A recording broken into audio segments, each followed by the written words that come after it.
Hello, everybody, and welcome to another episode of Love, Selling, Hate Sales. I'm your host, Josh Wagner. And in the sales cycle, in the sales process, there are so many different things that happen. There's opening, there's closing, there's negotiation, there is your discovery, there is your deep dives. There's all sorts of different things that happen in a sales cycle. But one thing that has to happen in order for us to get into sales cycles is we have to target the right customers. We have to build lists of people to talk to. We have to engage with them in conversation in order to do any of the other stuff that we love to do in sales. So today we have the CEO of Seamless.ai, Brandon Bornancin, and he is a top-selling author. He talks about list building. He's built a company about building the best list for salespeople, and he's going to help us understand what can we do as salespeople to really effectively fill the top of the funnel. Brandon, thanks for joining the show. It's great to have you. Josh, thanks for having me. Super excited to be here today and help the audience maximize sales and hopefully win one of these awards that I've got here, the 6-Figure Club Award or the 7-Figure Club Award. That's what we're here to do. Oh, I like it. And those awards are yours. How would someone enter themselves into a 6 or 7-figure club award? Totally. So when I went from making 6 figures a year to 6 figures a month, and I won our big famous President's Club Award selling at Google, using Seamless, selling for Google, I wanted every single salesperson in the world experience that feeling. So we came out with our own President's Club Awards. So anyone that's using Seamless, when they make over 6 figures in sales, they go to presidentsclubawards.com and they apply, and then we print and ship their custom $1,000 award. And we've got like 14,000 6-figure club winners and I think 4,500 7-figure club winners. So we're super, super stoked and all in on that. I love it. What a kick-ass program. Well, the starting point to get to the 6 or 7-figure club is figuring out who the hell you're going to talk to, right? So Let's jump in. How do we start? What's the best way to start targeting customers to fill the top of the funnel? Yeah, it all starts with the list. The list will make you rich. You can't sell anything to anyone without the damn list. The life you want, the family you want, the freedom you want, the time you want, everything that you want in this life is just one list away. The only way to build that list is with Seamless. And I recognize that when Lehman Brothers collapsed, I launched my second company called InMobile. And the economy was crashing. I launched my first B2B company at the age of 24. Before that, when I was 18, 19, 20, I ran this poker company that did $12 million in sales in college. Now that was all B2C. And I didn't realize the reason why it was so successful was because of the list in sales email campaigns. My second company InMobile that I launched failed over the course of 4 years because I went all in on inbound marketing, didn't do any list building or B2B selling, and it failed. So kind of when I was selling for IBM and Google and now Seamless, everything we've ever accomplished was step one. You got to build the list. You got to sell the list. And, it's very simple. Look at your customer base. Figure out what are the characteristics, the firmographics. And by the way, I'm sorry if my voice is parched. We were speaking all week at the Outbound Conference. We keynoted the Outbound Conference, and then I gave a bunch of different sessions. So I'm just coming back today from it. No problem. You sound great. Yeah, let's dive into those core tenets of list building. I think that's a great thing for people to understand. Yeah. Whenever I think about list building, I think about propensity to buy. My uncle used to take me fishing all the time.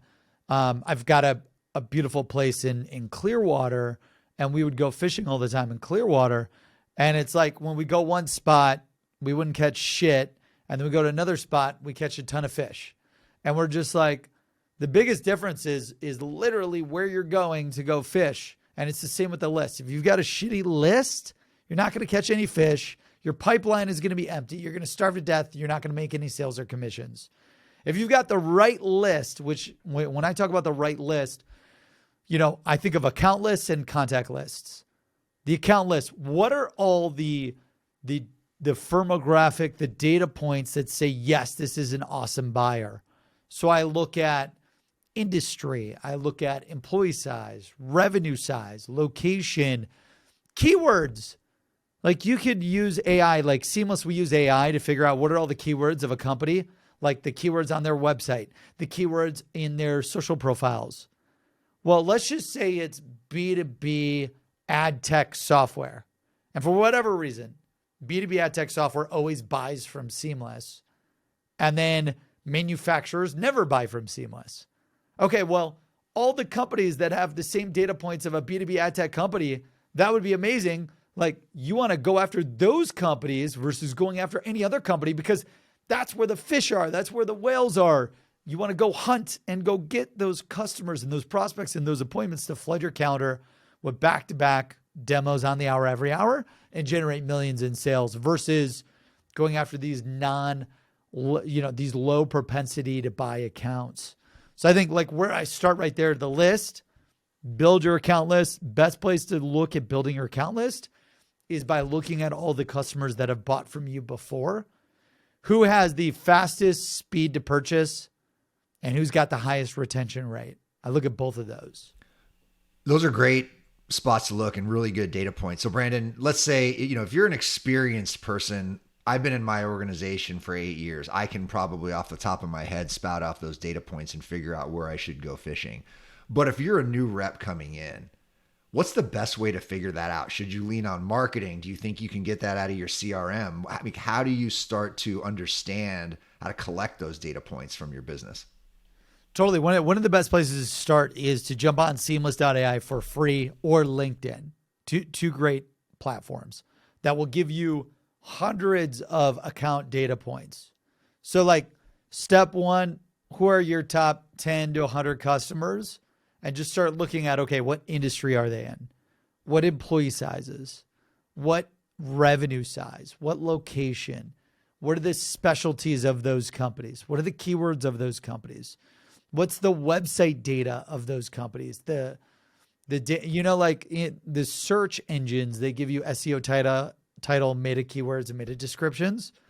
You can literally pull that data for the top 100 customers and then figure out, similar companies that have those keywords.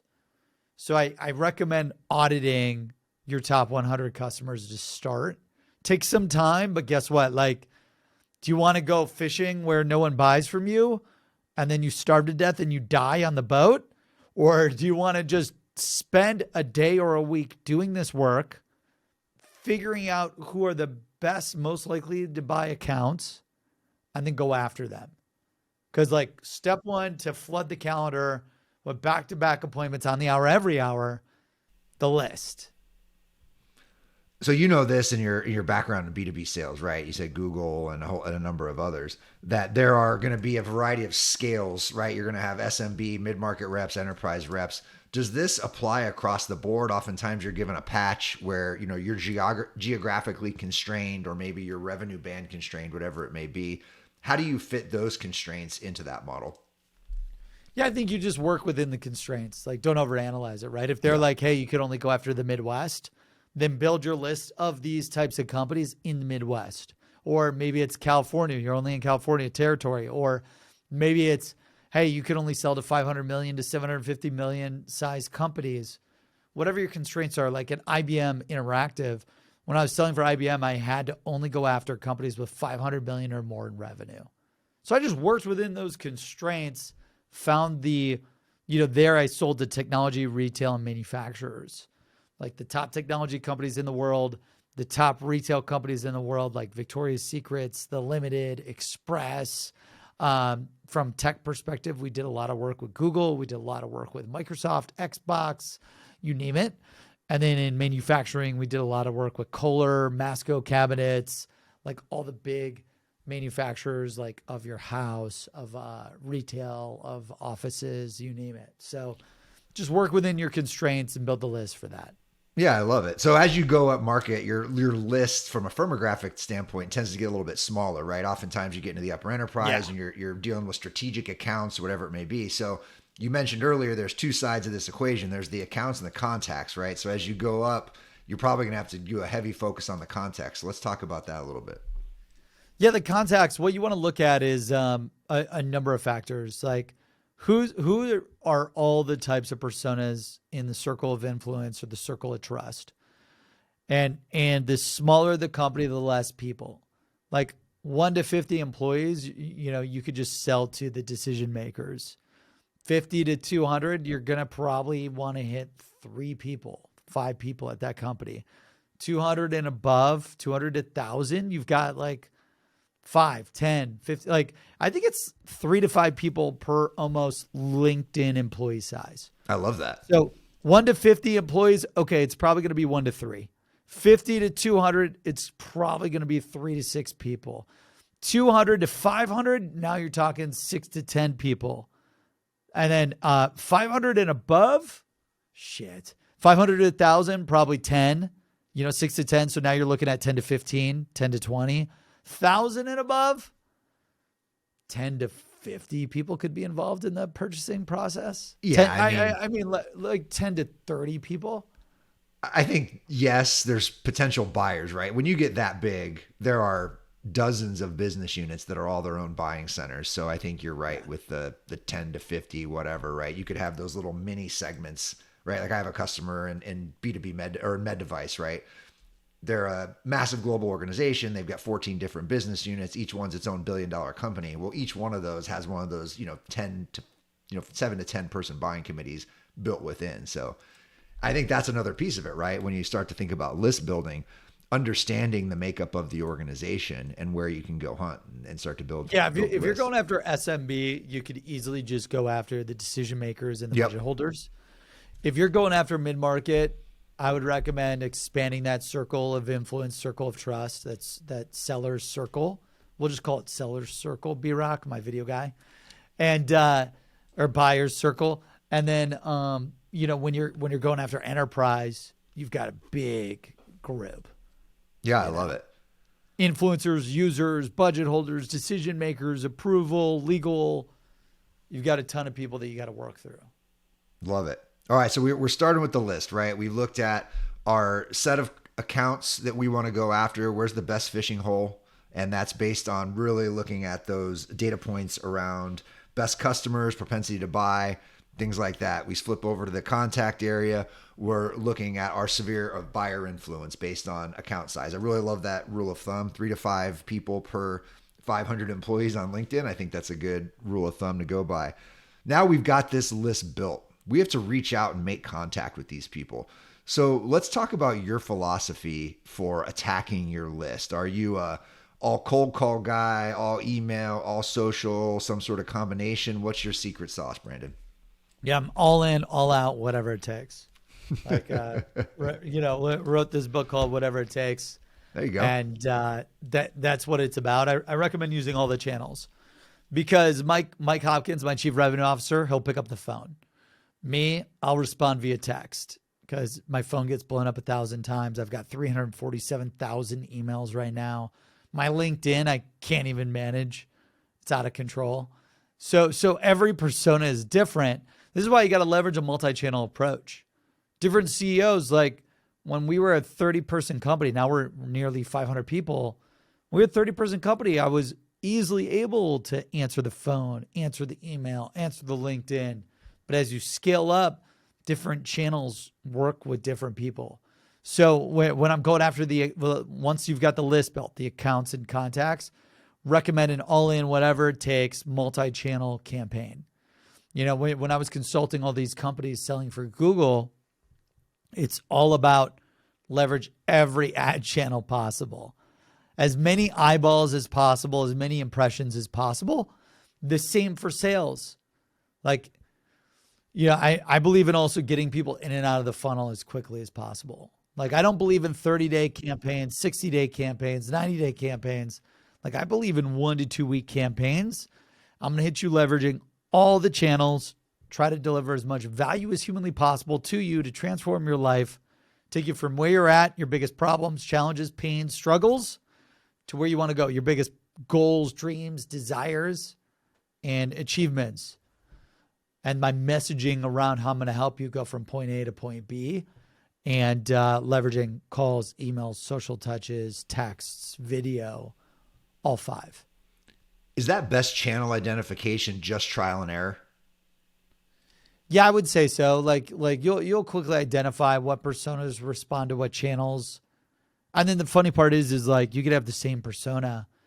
I, as a CEO, may not check my email, but then I was just talking to a top CEO, and that's all he uses is email. He doesn't use phone. Now I was talking to another CEO. All she uses is the phone. Anyone telling you one way is the only way is bullshit. They're Yeah, I totally like that. lying to you. They're full of shit, and you just got to do whatever it takes to leverage all of it. Yeah, you got to try, right? Like if you're not trying, you're never going to figure anything out. It was The great. I top had brands that you know in the world: Apple, Coca-Cola, Microsoft, Walmart, Target. They've got 1 million ads across 1 million channels. And like if people don't know you, they can't buy from you. So you got to leverage all of these multi-channel campaigns in sales. Think like a marketer, sell like a marketer. It's all about getting those impressions. I love that. Sell like a marketer. I think that that's really a simple one liner that people can attach themselves to, right? Because we all get marketed to all the time and we know what we feel when we hit something the right way. So applying that to your own sales career is a really good way to think about it. So you mentioned you like to get people in and out of the funnel quickly, and you said something around like 1 to 2 weeks with an all out blitz. Once they're out, are they out for good? Great question. Josh, what I would say is like, and this is all dependent, right? IBM Interactive, I was selling $1 million deals, $10 million deals, $5 million deals. Those were like 30 to 90-day campaigns.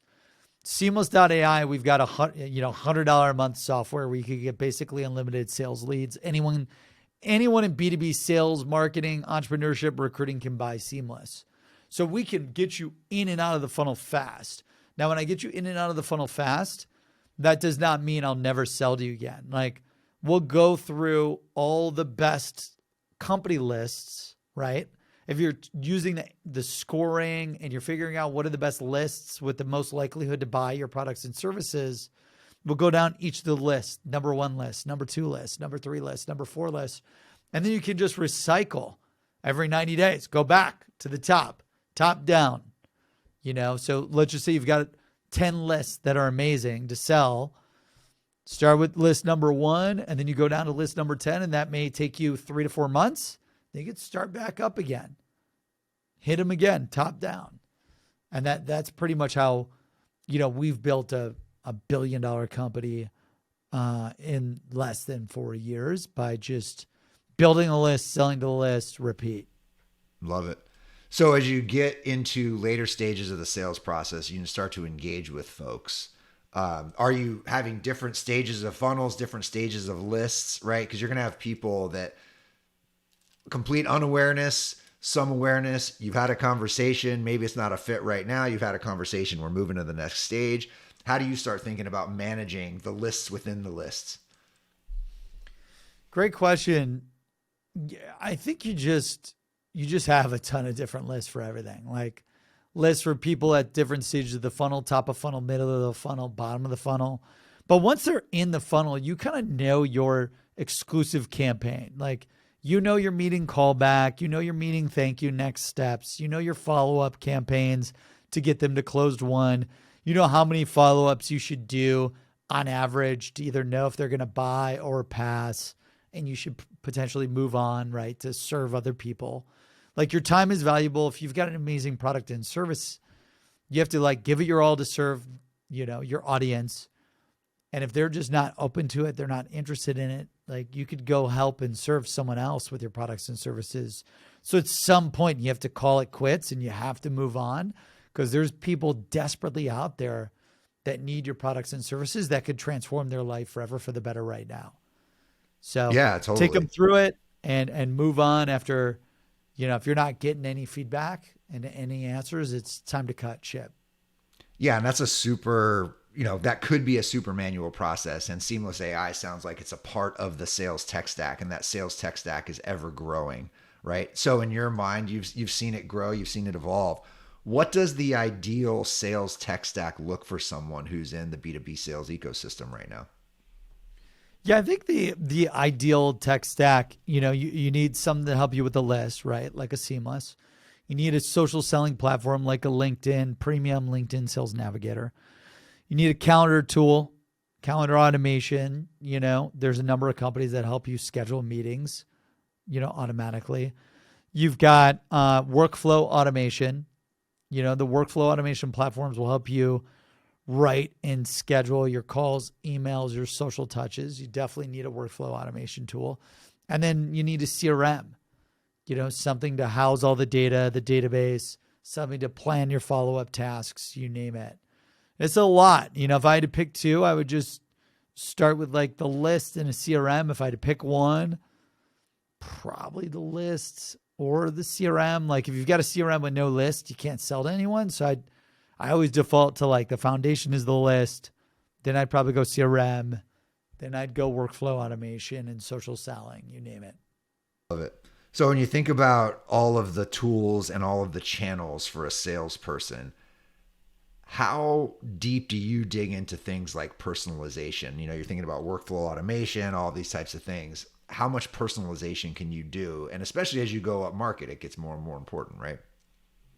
Yeah, 100%. Like if you build the right list of like the very specific account and contact list, you can pre-personalize your outreach for mass scale. So if you know that it's B2B SaaS companies with employees 50 to 200 in the ad tech space, you could literally say, hey, John, great to meet you. Huge fan. Congrats on your success. Hey, I was researching B2B SaaS companies that specialize in the ad tech space. And one of the things that I noticed is a lot of them are trying to sell more brands to leverage their software to get a higher ROI in ad spend. You name it. So you could hyper personalize your outreach based on the list that you build. And then also, that's one way. That's like pre-personalization. Right. And then doing it one-off, platforms like Seamless, like LinkedIn, we give you hundreds of data points about the contact and the companies so that you could basically automate all of your personalization at scale. Yeah, I think you can get really good if you have access to the data points and you know what works in your market. You can use some of those tech tools and technologies pretty effectively with tokenization around more conceptual things or relevant things than just like, hey, Brandon, you know what I mean? There's a lot more to personalization and relevance than just a couple of firmographic or demographic data points, right? Totally. Yeah, and there's a number of ways to personalize. You could talk about headcount growth. You could talk about specialties, keywords, products, customers. You could talk about competitors. You could talk about the news, awards, press mentions. There's so many things that you could talk about and personalize your outreach with, that the world is yours. You just got to leverage the data, get on Seamless for free, get on LinkedIn, get on, search shit. Google is a great source. Just type in the company name or website into Google and you're going to get, plenty of data points that you can learn from to personalize your outreach. That's a great actually tip that we should talk about. Even if you don't have to talk about it, but just mention it. I did that early on in my career. Just set Google alerts for prospects and use those Google alerts when I would get them as a reason to reach out to somebody. I mean, that is the cheapest, easiest hack that you could ever do. And I think it gets overlooked sometimes. It's basically automation without having to do anything but type in, send me an alert when this company does something. 100%. Google Alerts is a great one. And I would leave with like this last tip. After you've got the lists and the scripts, the last thing you need is to do whatever it takes with the activity. We call it WIT activity, whatever it takes activity. And what that means is, figure out what your quota is. Let's just call it $1 million. And let's just say your average deal size is $10,000. That means you need to close 100 deals a year to hit your $1 million quota. Okay, well, let's just say you converted 20% from appointments to closed won deals. That means you need 500 freaking appointments. Okay, well then let's just say you convert every lead to an appointment at 10%. Okay, well that means I need 5,000 leads. So what I would do is you've got 5,000 leads you need to prospect, 500 appointments you need to set, 100 close won deals that you need to close for the year. I recommend WIT activity is 3 to 5x your quota.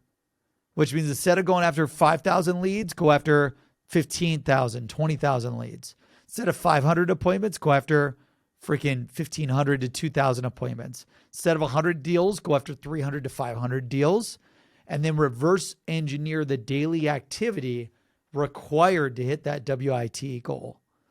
And then by doing that, you're going to end the year at 2, 3, 4, 5x to quota, because you got the list, you got the scripts, and then you're shooting for a target that's 3 to 5x what your quota was.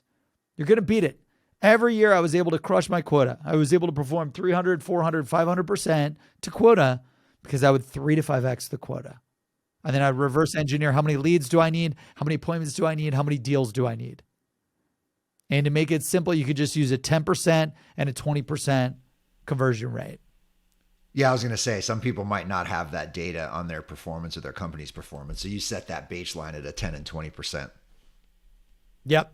So X amount of leads times 10%, that gives you the appointments. Figure you close 20% of appointments to sales. Multiply that by your average deal size. That will give you the total amount of revenue and income that you're going to be bringing in. And as you're getting better, right, if you're 3 to 5xing your quota and you start to pull those levers on your conversion rates, now you're starting to get into that arena where you were, where you're not just hitting quota, you're exponentially going past quota because you're getting the reps that make you better and better as a seller. 100%. And you'll be improving conversion rates. You'll be crushing it in no time. Love it. All right. So Brandon, if I could take 3 things away from our conversation today, one is it starts with the list, right? We cannot hit our goals, make our targets if we don't have people to talk to. In order to get people to talk to, we've got to create lists. Those lists come with finding data points around accounts, firmographic data, and your contacts. What is that center of trust? What do you call it? Buying center of trust, something like that. Buyer's circle. Buyer's circle. There we go. New one. And then the second piece of that is, once you get that list intact, it's the WIT, the whatever it takes activity to start to engage with that list. You recommend getting people in and out of the funnel as quickly as possible.